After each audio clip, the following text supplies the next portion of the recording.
Donald Trump's latest statement on Truth Social confirms his intention to declare a state of emergency and deploy military assets for mass deportation of undocumented migrants. And this is a seismic moment in US politics, or at least in the plans for US politics. Whether he carries it out or not, who knows? It also sends a signal to the rest of the world. This development revisits one of the most hardline positions he expressed on the campaign trail, using emergency powers to bypass legislative constraints. Such an unprecedented move carries deep legal, ethical, and global implications. It opens the door to dictatorship and tyranny.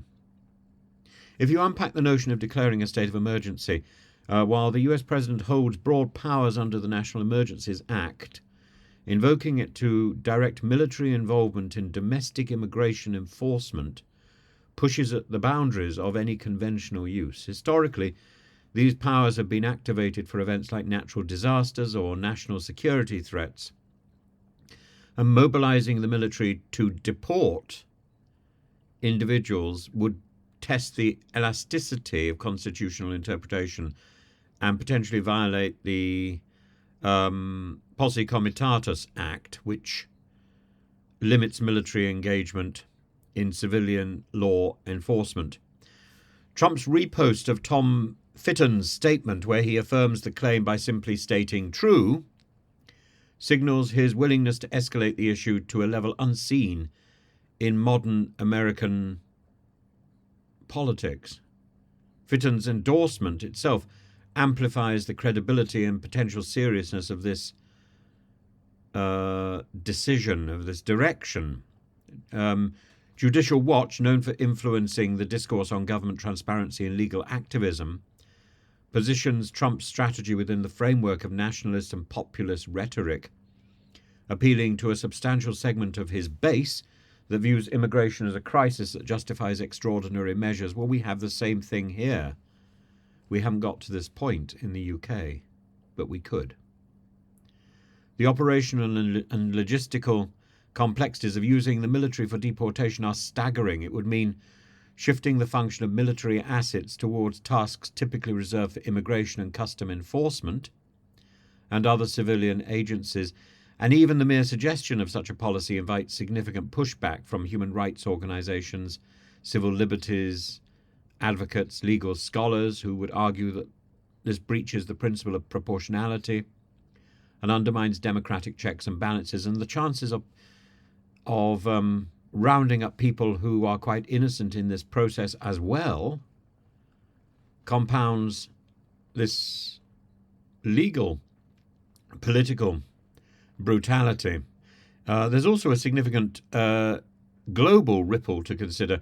Enacting a mass deportation policy bolstered by military power risks exacerbating already fraught relations with Mexico and Central American nations, which are crucial partners in addressing the root causes of migration.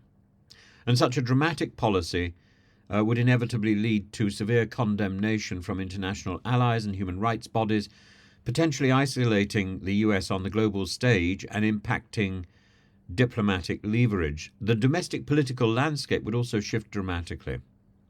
While Trump core supporters may laud this as fulfillment of campaign promises, moderates and independents could view it as an overreach that stokes social and political division.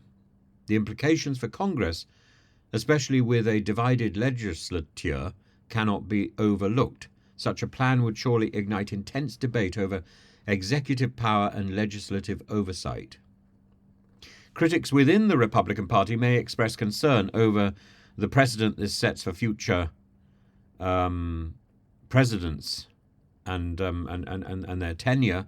Invoking emergency powers in this manner creates a playbook for executive overreach that transcends party lines, leading to a potentially dangerous erosion of the balance of powers established by the framers of the Constitution. If you can just call in the army when things get difficult, well, this is the action of a Caesar or a Sulla or a Marius, and we know where that ended. Trump's move to confirm these plans on social media rather than through traditional policy channels also underlines his continued strategy of direct, unfiltered communication with his base. It bypasses formalities and stokes immediate reactions, setting a stage for rapid political mobilization and media response. So as the inauguration approaches, observers will be keenly watching for formal policy outlines, legal challenges, the reaction of military leaders, because the use of military force to enforce civilian laws has long been regarded with caution in American political life.